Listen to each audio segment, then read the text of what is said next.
Hello everyone. Have you ever looked back on a relationship, maybe one that ended months or even years ago, and realized you weren't entirely yourself in it? That somewhere along the way, the decisions you made, the words you spoke, even the way you felt, weren't entirely yours anymore. You didn't notice it happening in the moment. You told yourself you were compromising, being understanding, being a good partner. But slowly, quietly, it felt like someone else had their hands on the steering wheel of your life, and you were just along for the ride. What if I told you that this isn't just about love, or even about conflict, but about control, the kind that doesn't always scream, but whispers, the kind that hides in charm, in tears, in the carefully timed silence that makes you question yourself? These aren't accidents. These are tactics, subtle, sophisticated, and often unspoken, that some women use to bend reality until it suits them, all while making you believe it was your idea in the first place. Today, we're going to walk straight into that shadowy territory, not to vilify women, but to bring the unseen into the light, because once you can see it, you can name it. And once you can name it, you can decide clearly, powerfully, whether you'll allow it to shape your life. Let's start here. Control is rarely about who's stronger, louder, or more forceful. It's about who can shape the emotional weather between you without you even noticing the temperature change. And when a woman knows how to do this, whether consciously or because it's a survival pattern she's learned, it can feel less like an argument and more like the air shifting in the room until you're breathing her reality instead of your own. I've sat across from men who told me, I don't know when it started. I just remember a time when my thoughts were my own, and then suddenly they weren't. That's the nature of manipulation. It's not always a hammer. Sometimes it's a feather that brushes you so lightly, you lean into it without realizing it's guiding you somewhere you might not want to go. One of the most subtle ways this begins is through emotional framing. She doesn't tell you directly what to do. She tells you a story where she's misunderstood, undervalued, maybe even victimized. And in that story, there's an unspoken role for you to play: the rescuer, the fixer, the man who will finally treat her the way the others never did. Now, on the surface, this feels noble. What kind of man doesn't want to be the antidote to someone's past hurt? But here's the cost. When you step into that role too fully, you stop noticing whether the plot is actually true or whether it's been written to keep you exactly where she wants you. And that's the danger with emotional framing. It can turn you into a character in her script, a script where your worth is measured not by who you are, but by how well you perform the part she's cast you in. You start to filter your choices through a single lens. Will this make her happy? That's not love, that's theater. And while theater can be beautiful, it's not a place to live. Another tactic, and it often follows close behind, is what I call the selective mirror. In the beginning, she reflects back to you the parts of yourself you're proud of. She notices your ambition, your sense of humor, the way you protect the people you care about. She becomes the one who really gets you. And you glow under that reflection. It feels safe, affirming, even addictive. But here's the shift. At some point, the mirror tilts. She begins reflecting back the parts of you she wants to highlight, sometimes the ones you're most insecure about. It's not that she suddenly stops seeing your strengths, it's that she starts using your weaknesses as the points of leverage. Maybe she comments on how you handle money, or how you speak in front of her friends, or how you take too long to text back. These aren't random observations. They're small chisels, chipping away at the image you have of yourself. And every time you adjust to avoid that criticism, the mirror tilts a little more, until you're not sure if you're looking at yourself or the version of you she needs you to be to feel secure, superior, or in control.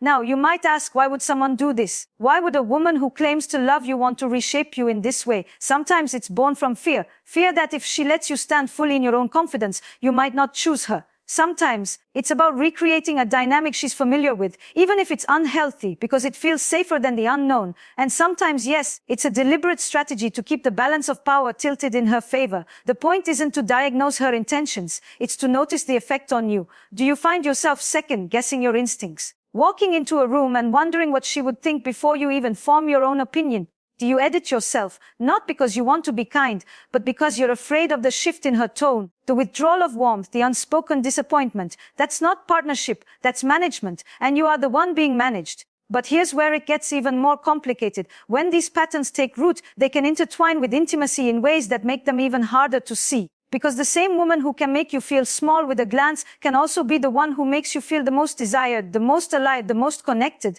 This duality is part of the hook. It's the push and pull, the hot and cold, the unpredictable rhythm that keeps you leaning in, always trying to get back to the warmth you once felt. And let's be honest, many men confuse that intensity for love. They tell themselves, If I can just prove myself, she'll see me the way she used to. But love doesn't require constant proof. Love invites you to be, not to perform. As we move deeper into this conversation, I want you to remember something important. Not every challenging relationship dynamic is manipulation, but manipulation often hides inside dynamics that seem, from the outside, like passion, like deep connection, like meant to be. That's why it's so hard to name it when you're inside it. I remember a man, let's call him Daniel, who told me about the moment he realized something was wrong. It wasn't after a fight, it wasn't after betrayal, it was after a quiet dinner at home. She had told a story about him to their friends, one that made him look forgetful and clumsy. Everyone laughed. He laughed too, but later he realized he told her that same story years ago, in confidence, as a moment of vulnerability, and now it was a punchline. He said to me, I didn't even get angry. I just felt smaller, like I'd given her my secrets,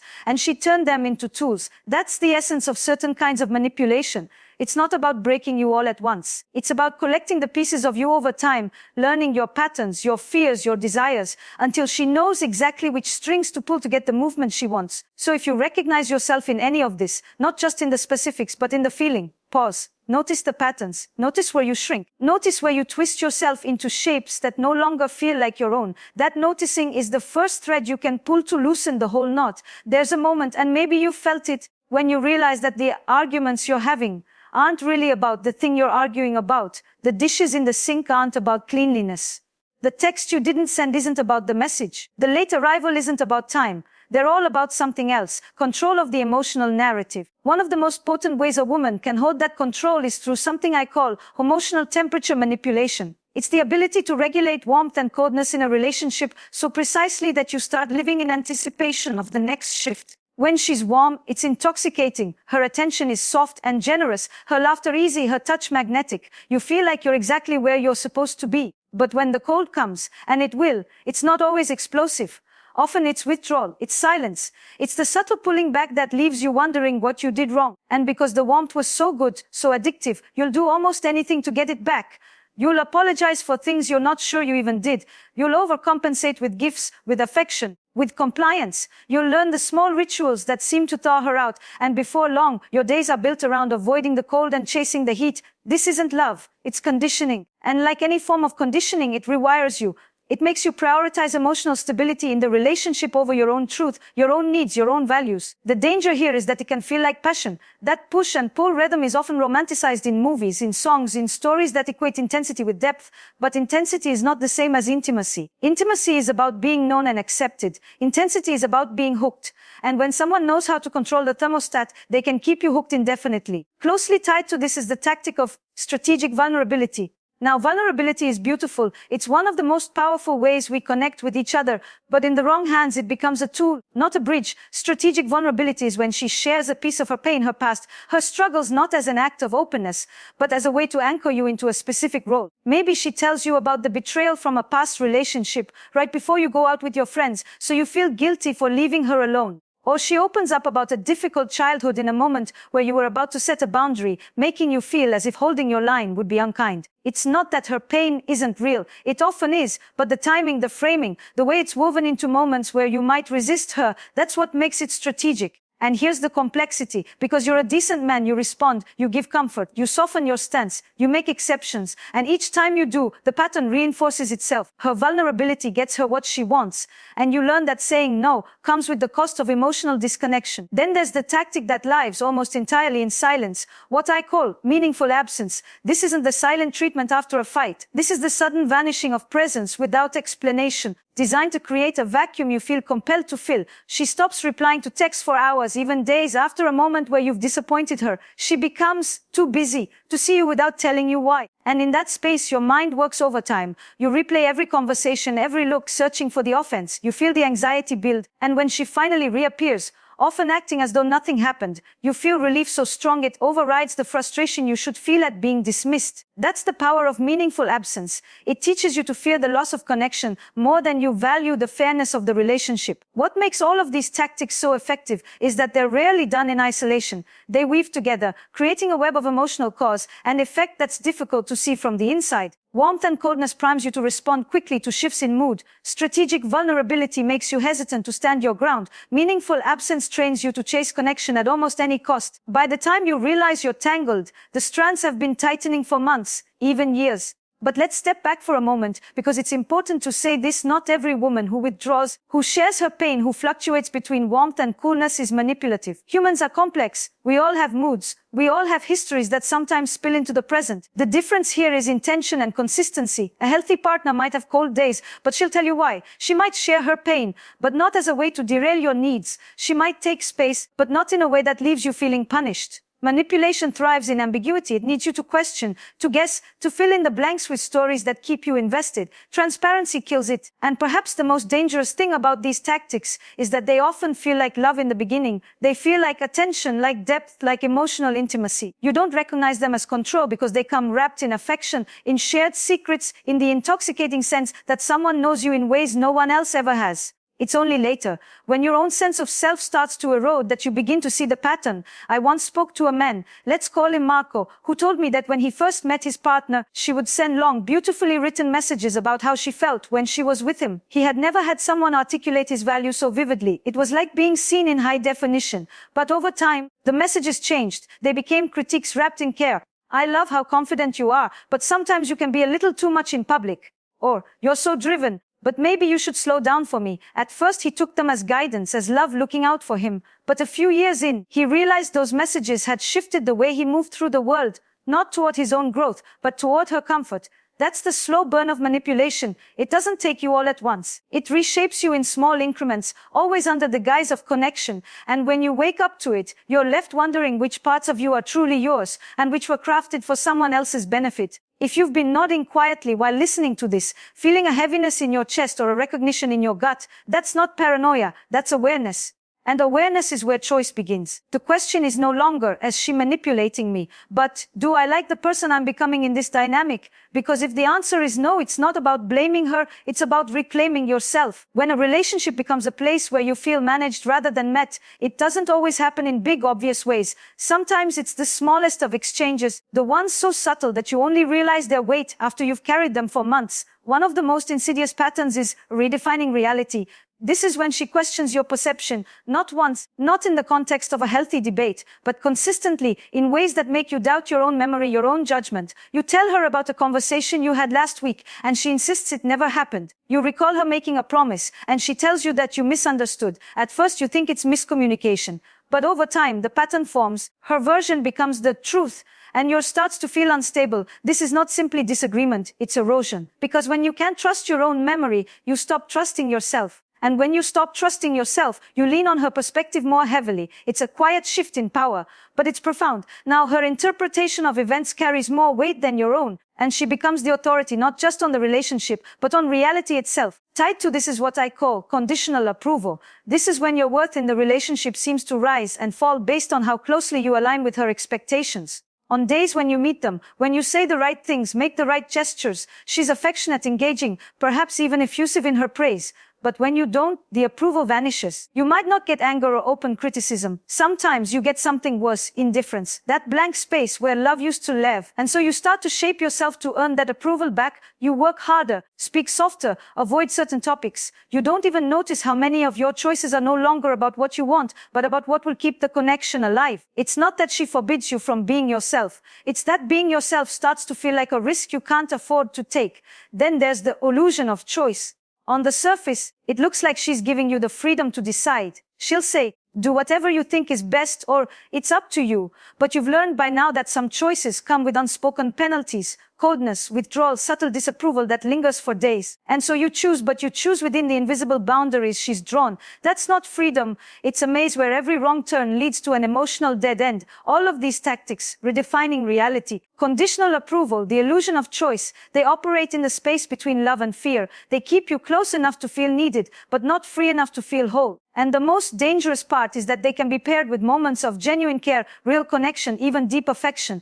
It's this mix of love and control that makes the web so hard to escape. I think of a man I worked with, let's call him James, who described it perfectly. He said, it's like she built a beautiful house for us, but every door had a lock that only she had the key to. I could move around inside, but I could never leave, and I could never open a door she didn't want me to. When you're inside a relationship like that, it can be hard to see the structure for what it is. Because love is still there, and love makes us hopeful. It makes us believe that if we can just be better, more patient, more understanding, the locks will disappear. But locks are not removed by compliance. They're removed by clarity, and clarity starts with recognizing that love without freedom is not love at all. It's possession. This is where desire and control become tangled in the most complicated way, because desire thrives in freedom, in the space where both people are allowed to be fully themselves. But control thrives in containment. It wants to keep you where it can see you, shape you, define you.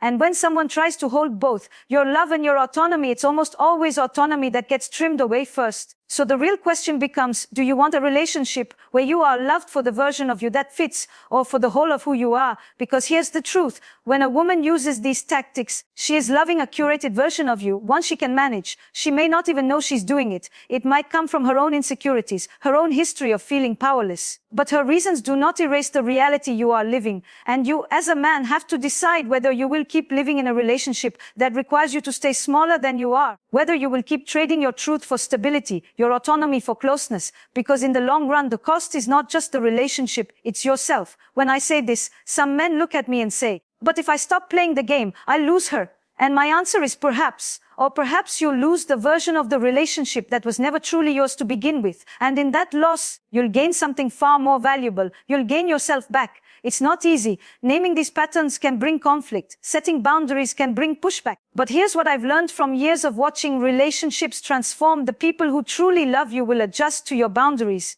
They will meet you in your clarity. And the people who only love the version they could control will not. That's how you know. So, if you're feeling that quiet ache of recognition right now, don't rush to act. Start by observing. Watch the patterns without judgment. Notice when you bend. Notice when you doubt yourself. Notice when affection feels like a reward instead of a constant. These are the markers that will help you navigate, not from fear, but from awareness. Because the end goal here is not to win against manipulation. It's to live in a space where manipulation has no room to grow, where love is not a performance, but a presence, where you are not just tolerated, but embraced in your wholeness. That's the kind of relationship worth fighting for. And if that means walking away from one that cannot give it, then walking away is not a loss, it's a liberation. When you've lived inside someone else's frame for long enough, you start to forget what it feels like to simply stand in your own. It's not just about losing certain habits or hobbies. It's about losing the unfiltered version of yourself. The one who didn't hesitate to speak his mind. The one who made choices without running them through an invisible approval filter.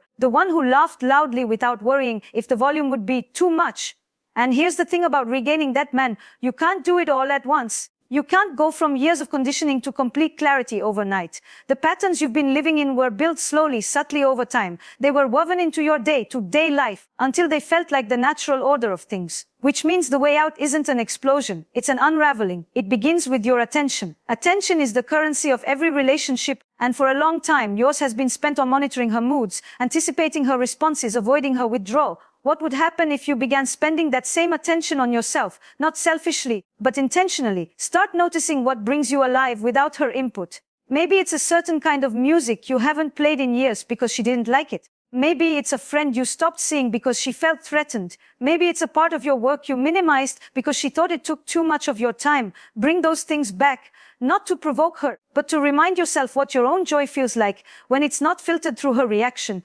This is where resistance often shows up. Because when you begin reclaiming pieces of yourself, the balance of power shifts. And for someone who's been used to holding the reins, that can feel destabilizing. She may try to pull you back into old patterns, sometimes by turning up the warmth, sometimes by withholding it. Both are designed to test whether your change is real or just a passing phase. That's why you need anchors, practices, and people who remind you of the man you're becoming. It might be a mentor, a therapist, a trusted friend who has no stake in keeping you small. It might be a journal where you record the moments you choose yourself without guilt. It might be a daily ritual, a workout, a walk, a quiet coffee in the morning that belongs entirely to you. These anchors keep you steady when the tides of the relationship try to pull you back to shore. And while you're reclaiming your attention, you also need to reclaim your voice. For a long time, you may have softened your truth to keep the peace. You may have learned to phrase your needs in ways that didn't upset her or avoided expressing them at all. Reclaiming your voice doesn't mean becoming combative. It means becoming congruent. It means letting your words match your reality. If you're disappointed, say it. If you're uncertain, admit it. If you disagree, own it without apology. This is how you teach yourself and her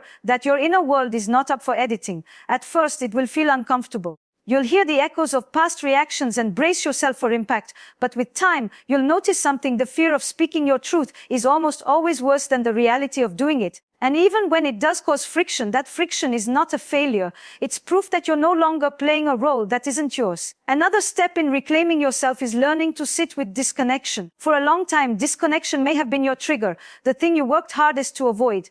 You learn to smooth over conflicts, to rush back into closeness even if it meant abandoning your own position. But intimacy that requires you to sacrifice yourself is not intimacy, it's dependency. When you can tolerate the discomfort of her silence, her withdrawal, her disapproval, you become free. Not free from love, but free from the need to earn it by disappearing parts of yourself. And here's the paradox: when you stop chasing connection at any cost, the connections you do have become more genuine, because they're built on mutual choice, not on fear. It's also worth acknowledging that reclaiming yourself might change the relationship beyond recognition. Some partnerships can adapt, they shift to meet the new dynamic, and a deeper, more authentic love emerges. Others can't, and it's painful but sometimes necessary to accept that the healthiest version of you cannot survive in the current version of us. If that's where you find yourself, it's not failure, it's clarity. Walking away doesn't erase the good moments, the shared history, the parts of her that were kind and real, but it does honor the truth that love without freedom is a cage, no matter how comfortable the cushions inside it are. I've seen men leave these dynamics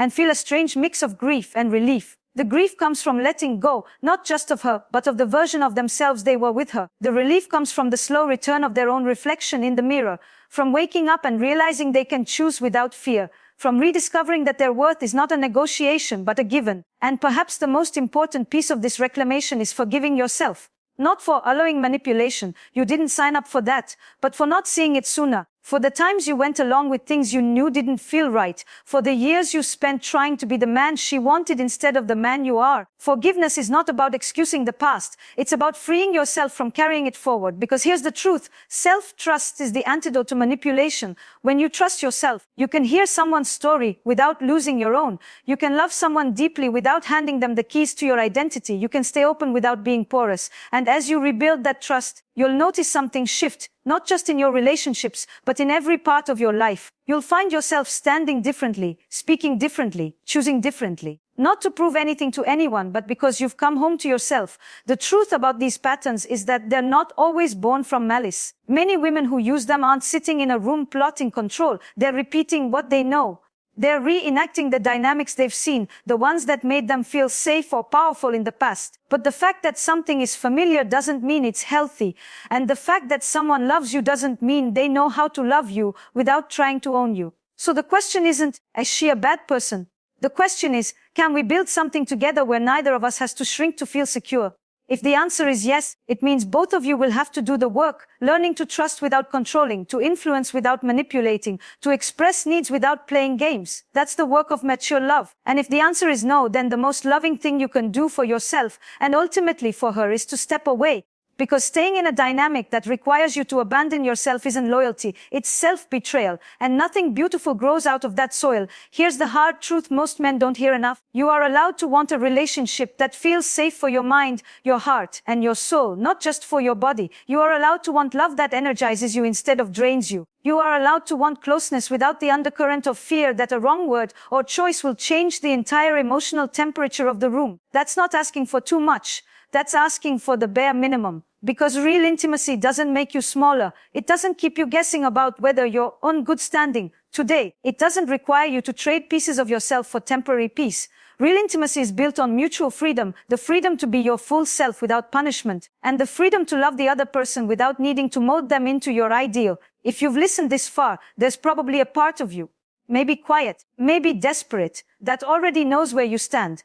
You don't need me to tell you whether you're in a relationship that's nurturing you or one that's quietly dismantling you. You feel it in your body when you swallow your words. You feel it in your chest when the air goes cold. You feel it in the way you sometimes envy your own past, the version of you who felt lighter, freer, more at ease. So here's my invitation: honor that knowing. Even if you're not ready to act on it yet, stop explaining it away. Stop telling yourself it's just a phase or that everyone feels this way in long-term love. Listen to it, write about it, speak it out loud to someone you trust. Because once you bring that truth into the light, it becomes much harder to ignore. And from there, you get to choose. Do you try to rebuild this relationship from a place of honesty and equality, or do you set yourself free to find one where those things are already possible? There's courage in both paths. There's self-respect in both. What matters most is that you never again hand over the keys to your own sense of self. Love her deeply if you choose, but never at the cost of losing yourself. That's not romance. That's not commitment. That's captivity dressed in the language of devotion. And you, my friend, were not born to live in a cage.